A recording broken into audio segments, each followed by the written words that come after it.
Ekofeminisme yang secara luas dikenal sebagai feminisme gelombang ketiga ini meningkatkan keberagaman teori feminis itu sendiri karena berawal dari perspektif lingkungan. Paradigma ekofeminisme menggunakan persamaan antara penindasan alam dan penindasan perempuan untuk menekankan bahwa keduanya harus dipahami untuk mengenali korelasi yang tinggi di antara keduanya.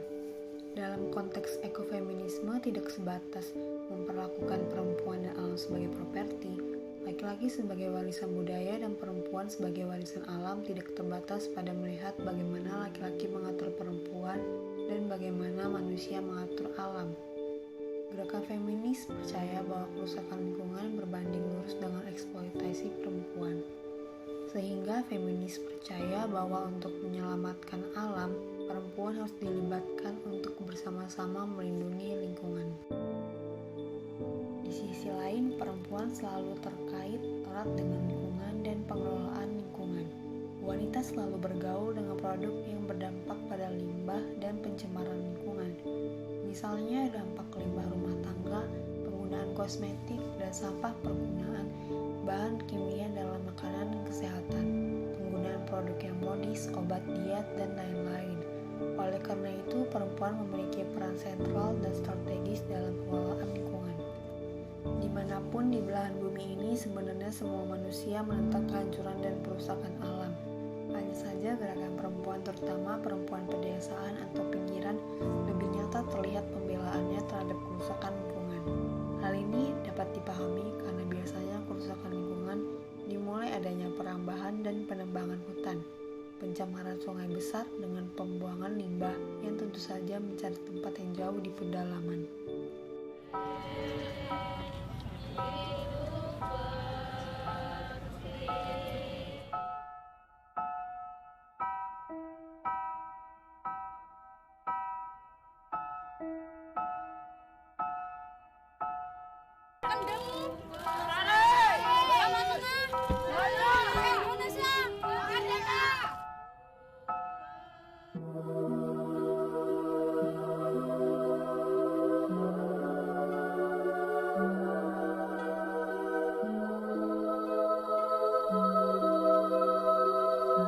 Kemarahan seorang ibu yang ingin buminya tetap lestari.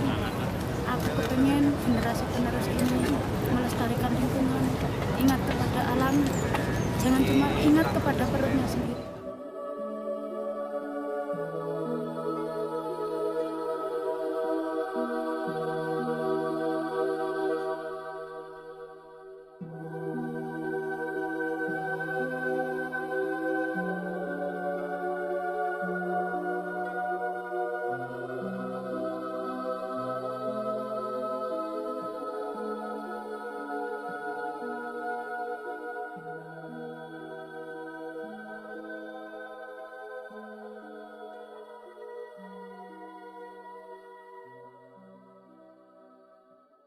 Karena inkonsistensi status perempuan di dalam adat dan kearifan lokal.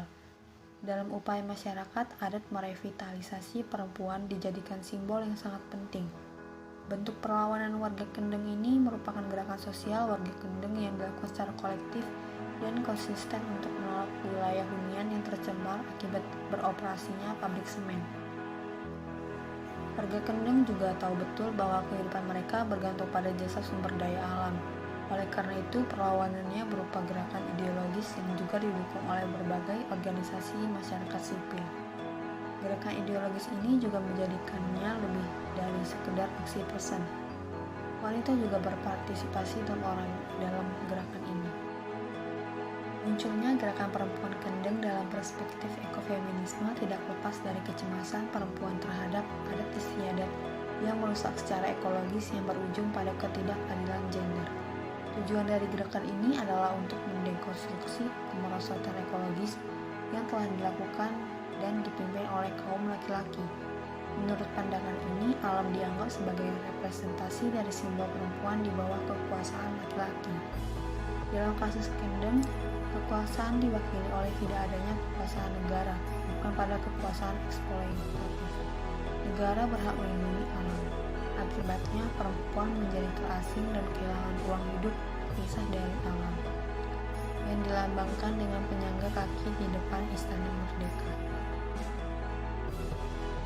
Masalah utama dari studi kasus ini adalah kerugian serius dan ketidakpercayaan warga Kendeng terhadap negara. Salah satu bentuknya adalah kurangnya energi dan transparansi dalam analisis dampak lingkungan dan sosial, serta analisis dampak lingkungan dan sosial harus dilakukan oleh pemerintah karena ada pabrik semen di lokasi tersebut. Perempuan Kendeng ikut serta dalam gerakan sosial menentang beroperasinya pabrik semen yang membuktikan adanya gerakan ekofeminis.